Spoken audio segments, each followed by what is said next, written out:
it's true, but I'm always pretty happy when I'm just kicking back with you. And there'll be love, love, love all through our bodies, and love, love, love all through our minds. And there'll be love, love, love all over your face, and love, love, love all over mine. My guest today is a Tony-nominated actress and writer, and also a Grammy-winning record producer. She's back at 54 Below for a 12-show run of her show Piece of Meat, starting June 17th. Please welcome Sherie Rene Scott.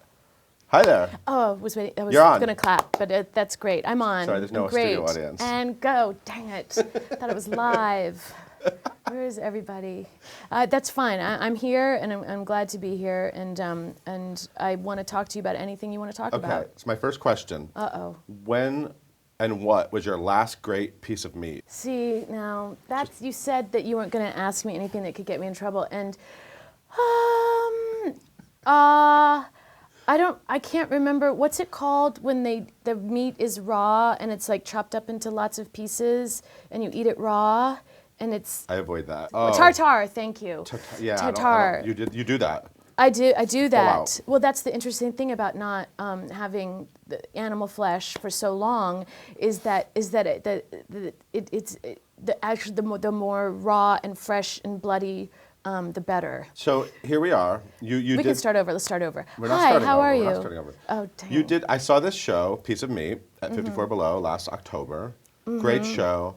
Great reviews, rave reviews. Rave reviews follow you now, I think. Pretty much, like a bad cold. I don't know what it is. And you're back. So you're doing this is a big run you're doing now. And front. I'm back and front and center. Yes, 12. I didn't know I was doing 12. 12 I didn't shows. agree to that. Yeah, you signed up for that. That's not, well, that's okay. We'll find something to do. Why did you want to bring it back? That's a really good I know you also question. did it in London. We did it in London, and I thought it was very brave of me. And I think I just wanted to see Todd Almond, who I work with on the show, musical director, but also we really created the piece together. We just really, I'm a total Anglophile. I only care what they think. So I thought I should go over there and I would really get a real taste of what the show really was and how to improve it. We wanted to try some new stuff out. And we were really surprised that it went over as well as it did, and we really had a blast. So now we're bringing it back for 2 weeks, 12 shows. I don't know whose idea that was. And because people really talked about it a lot, wanted to see it, and Todd and I want to keep working on it and improving it and trying new stuff. Your shows, and of course we loved Everyday Rapture right. On Broadway. We all did. Tony nominated. We all loved it.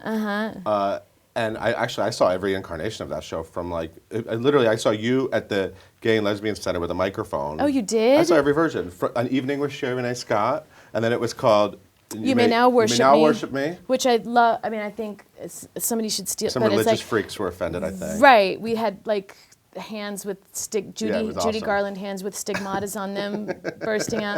And I won't say who, but somebody put it through a paper shredder and said we were going to go to hell. So, but yeah, it was You May Now Worship Me, which was the idea that it's about worship and the idea of what is worship and what better than who does a supposed one-person show unless they want the title of You May Now Worship Me. So, but we settled with Everyday Rapture. Still a good title. Everyday Rapture. Thank you, Carol Rothman. Good album. Second Stage. Good show. Yeah. Good everything. Good, just good, huh? It's good.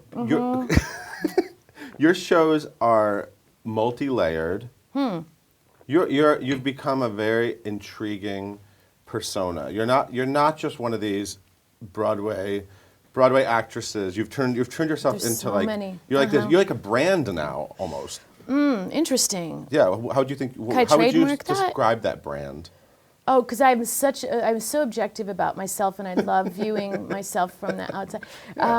No, I'm just a person who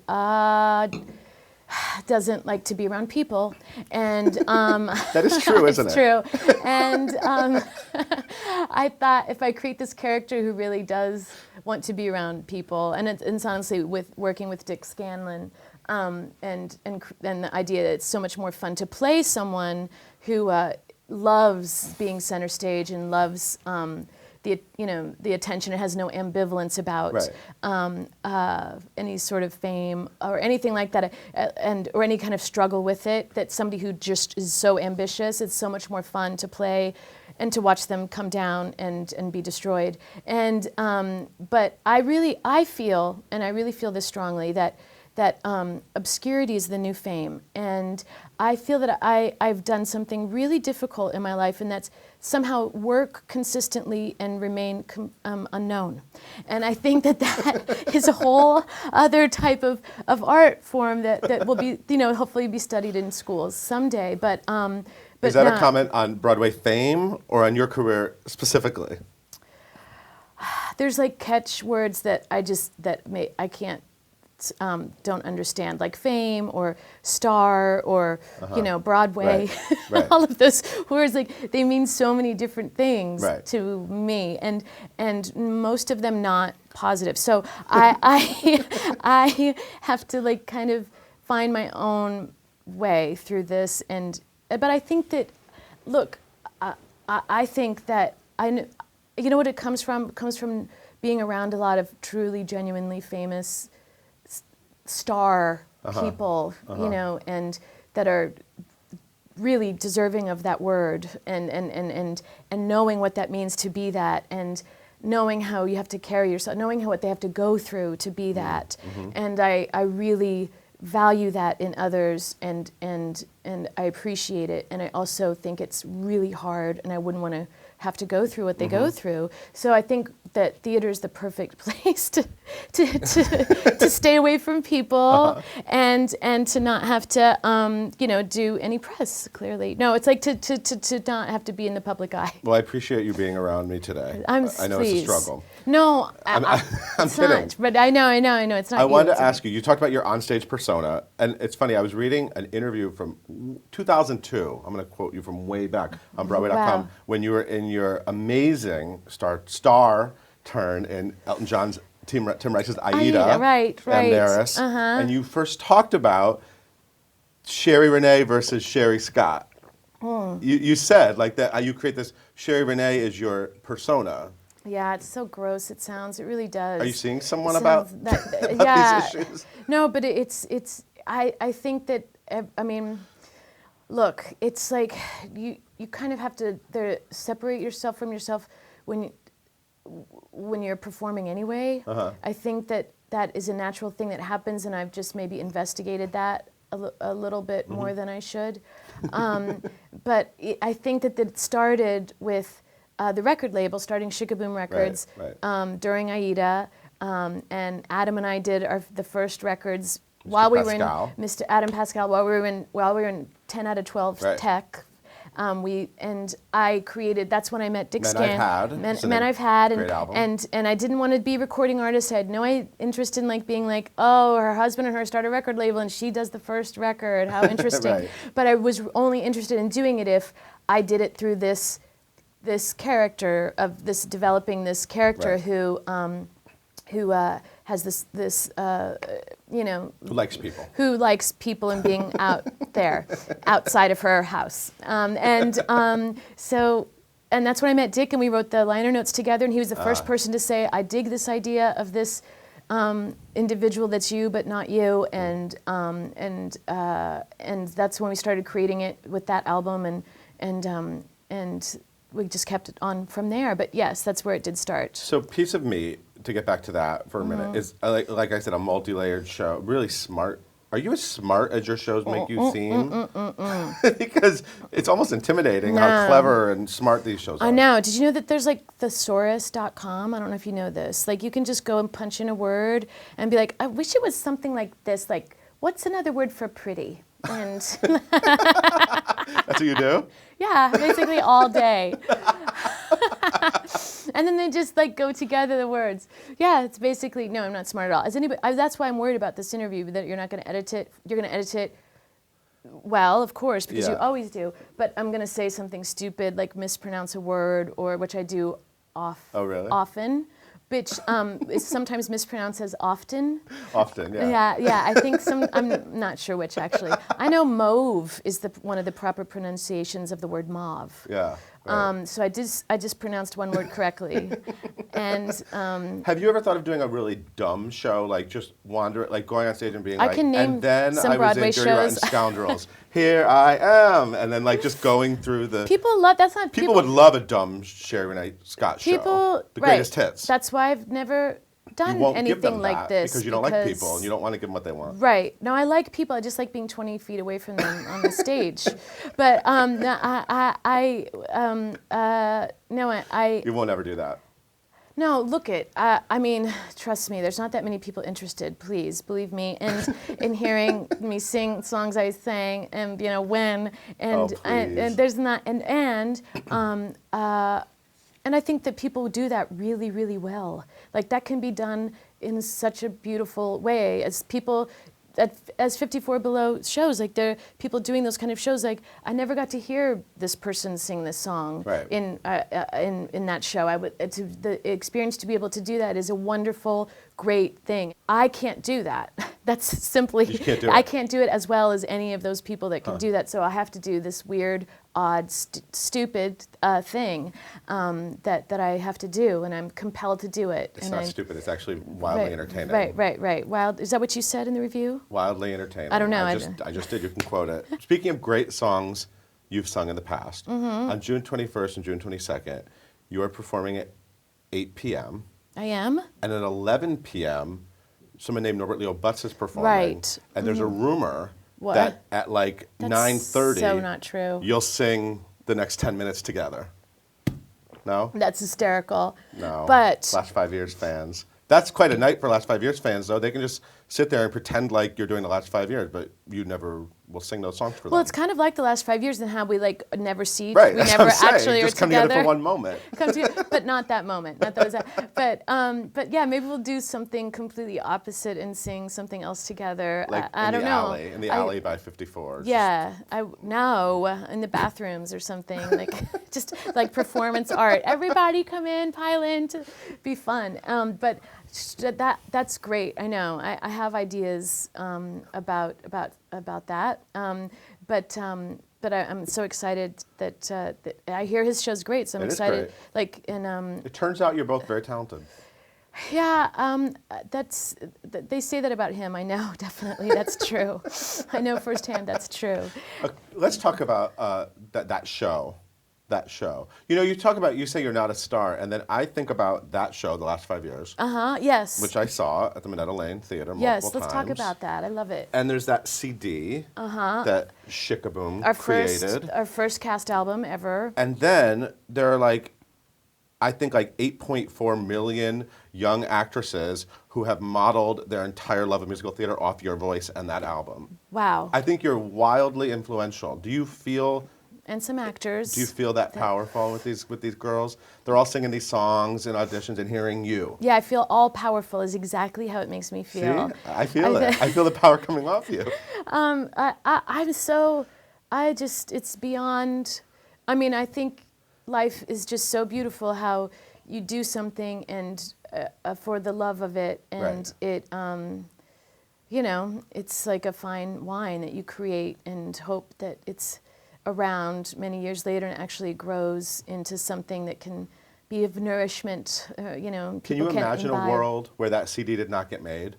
Can you imagine if that show had not been recorded? Look, it's so deep. Can any of you imagine that? No. It's like there's so many spokes to the Last 5 Years wheel, and in terms of even the Shikaboom label, Kurt and I had always said, even Jason, when we said this, he was like, Jason Robert Brown, and we said, God, it would make a great movie, and even the author of this brilliant material was like, I don't get it. But so we held, for 10 years and actively for the last 5 years, oddly enough, Kurt and I have been, and mostly Kurt, have been actively pursuing making a film, and the film, it's starting on Monday. And a brilliant filmmaker and wants to make this movie. Richard LaGravigne's. Right, and I'm a fan of so many of his movies. Such a brilliant screenwriter and director, and he's taken this on as his baby, his project, and Filming starts next week? And so it's just a beautiful, and my dearest, most beloved Betsy, Wolfe, We're played getting to her. the role. Okay, great. So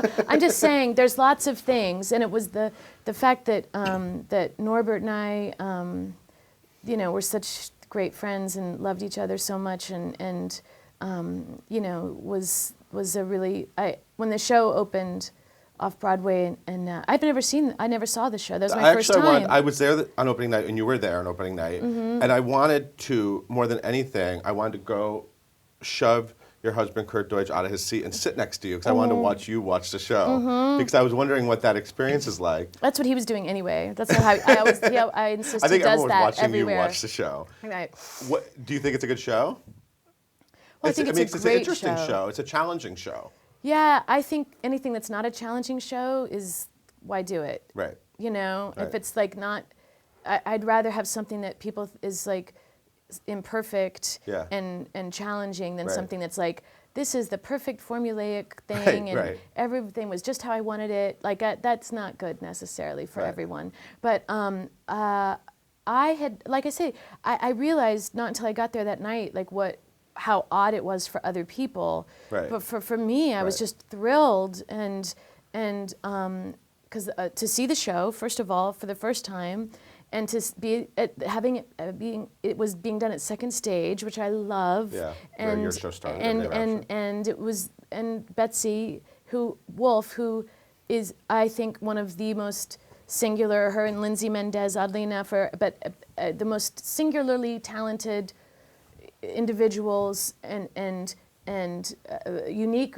voices, you know, of that generation, younger generation, and much younger generation, as they will often tell me, and she's f***ing funny as hell. She's insane and funny, and I knew, like going in, I would be, this person is going to sing the show better than me, is going to be funnier than I would ever hope to be, and I felt like a proud, this is sad, but I felt like a mom. I felt like a proud mom of like a kid. I felt like That's not sad. It's beautiful. It's so that was great. I have to say, when Everyday Rapture happened, you had these two backup girls. I didn't really know either of them. I sort of knew Lindsay Mendez. I didn't know Betsy Wolfe at all. They were your backup girl. Or what'd you call them? Do they have names? I wouldn't name them. Mennonites. They were the Mennonettes. Yes. Right. Oh, Mennonettes. Sorry. Yeah. Right, yeah. It's close. So you're such a fan. And now they are like both conquering Broadway. And did you like raise them on a farm or something? Did you make these girls? Yeah. Did you and Kurt Deutsch create these girls? Yeah, we did. It's like that's a new thing, creepy. sideline we're doing. Yeah, fembots, Broadway, you know, fembactresses. And Lindsay Mendez is now, of course, Elphaba. Yes. She's the queen, one of the queens of Broadway. Yes. In Wicked. Yes. I mean, it's amazing. Yeah. These careers. Well, I know when And they love you.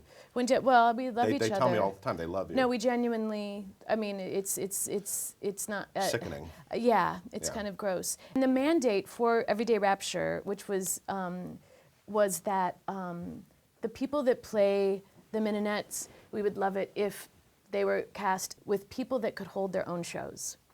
So they walked in, and I remember distinctly seeing Betsy put her hand on the piano and start to sing, and just my mouth falling open. And when Lindsay opened her mouth, I'm getting chills just thinking about it. No one knows this, but they were my breasts. That was the roles. When they first read, they were my right and left breast.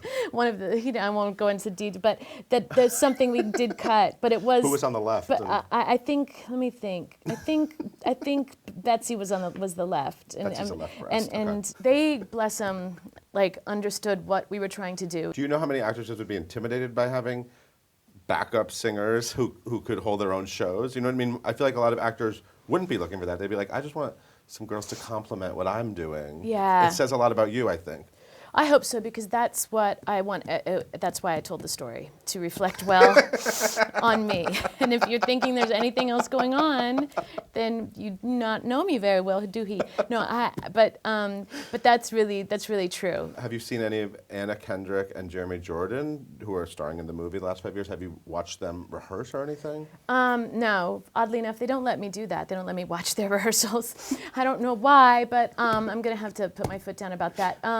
But I've listened to the tracks of some of the, because they put down stuff and they do stuff and they go put down stuff again. It's beautiful. I wave my hand because it's a relief that there's people that are as talented that want to do this material. Actually, right now, this is a special treat. Sherie now is going to listen to those tracks. So roll those audio tracks. No? See, doesn't it sound good?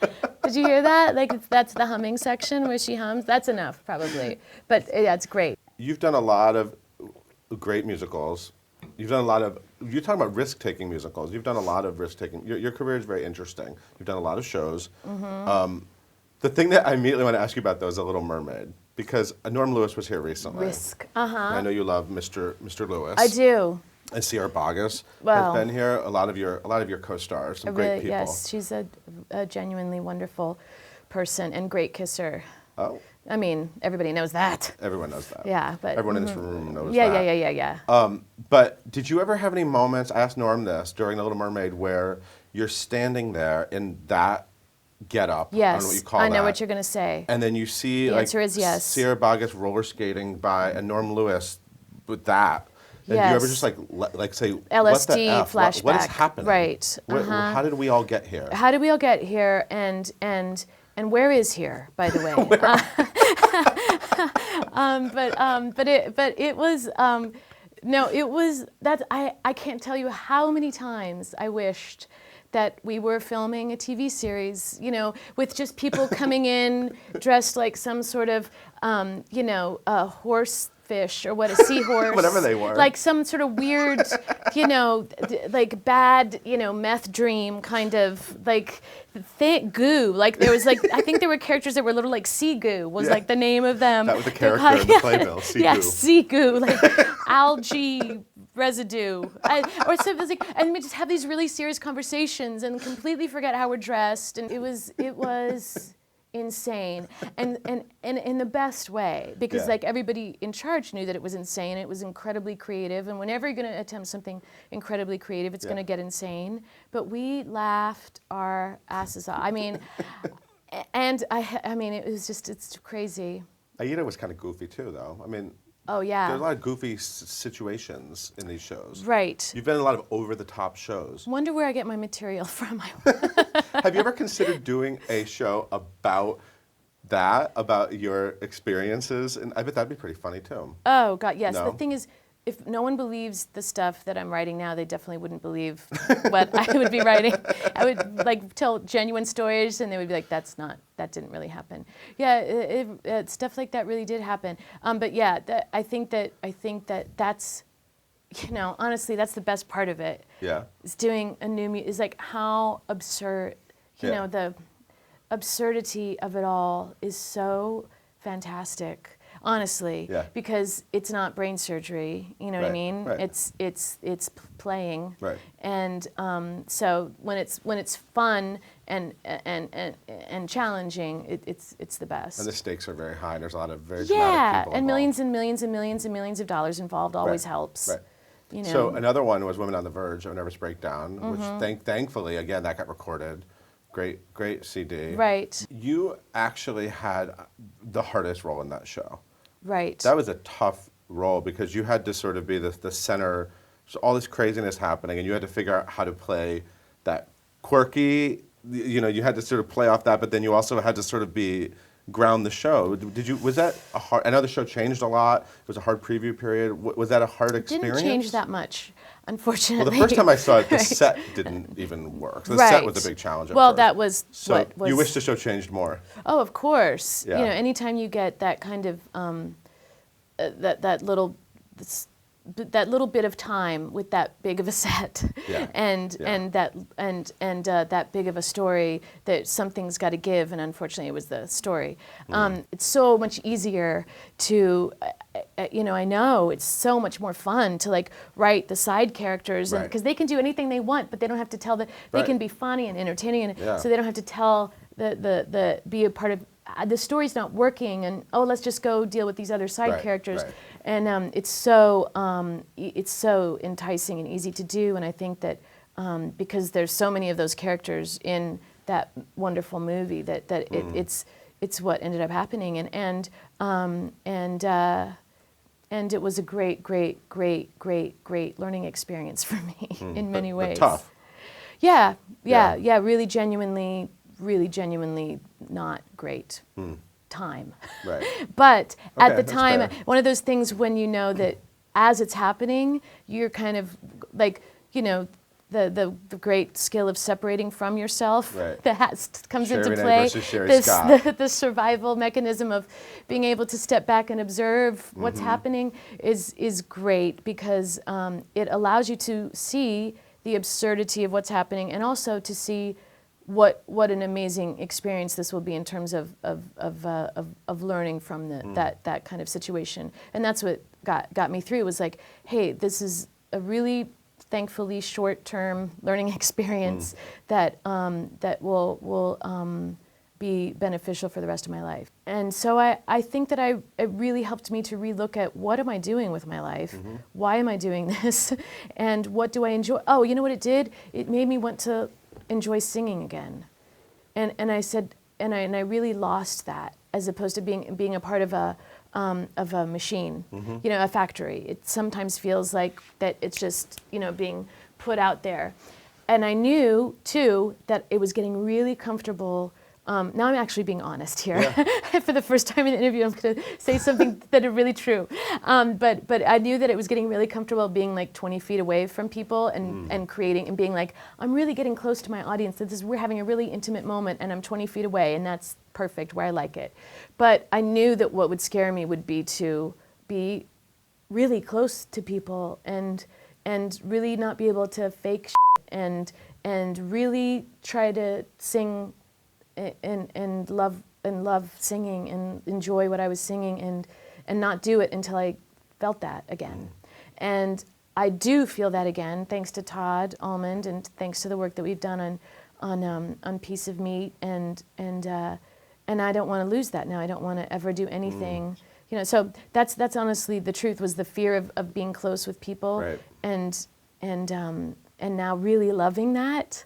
So, and this is my ode to Hal Prince, by the way. I just want you to know that because I know he watches. Nice. It's a good look. And You do get close to people. You actually walk on the tape. I think you were like stomping on all. She walks all over 54 Below is her set. in Piece of Meat, Yes, I have Piece to of do Meat. some, softenings of the, Yeah, it's good. It's a great show. I absolutely loved it. I'm going to come Thank see you. it again. We haven't said much about what it's about, but I actually think that's a good thing. I think it's a good thing too. I think first of all it's a lot. It's a lot. It's a little and a lot all at once. Exactly. It's a great collection of tiny little songs. tartar mixed with a giant, some sort of smorgasbord of healthy, And your voice nourishment. sounds amazing. Yeah, well, hopefully. Maybe we'll record this. Are you going to record this? Yeah, I think that's why we're doing it again, is Oh, good. also to record it and film it and Good. and do some interesting stuff. Great. What else should we talk about that we haven't talked That's about? it. We're wrapping up. Oh, wow. Because don't you have to get to like a wedding? I have to. Is this what you do? Are you officiating a wedding? I am officiating a wedding. Is this what you do on the side? Well, I don't know if you call being a reverend or a minister or something on the side when it's a calling. It becomes, you wouldn't understand. It's a very spiritual thing that it becomes just who you are, and it is who you are. And obviously, people have seen that in me, and I've now been, after much intensive study, dedicated, thorough. Intense, diligent study. It was 10 minutes on the internet, but it was an intense 10 minutes, and I'm now women. Men and women. Men and women. Who are you marrying today? I haven't married any men and women, oddly enough. Straight Two men? marriages. I'm marrying 2 ladies today. 2 ladies. See, Two I knew you'd be big ladies. on the gay market. Yeah, it's an honor, and it's actually really been one of the greatest turns my life has taken. I'm on my third, fourth. I can't. I'm on a roll. Well, the wedding's starting in a few minutes, so we got to let you go. Yeah.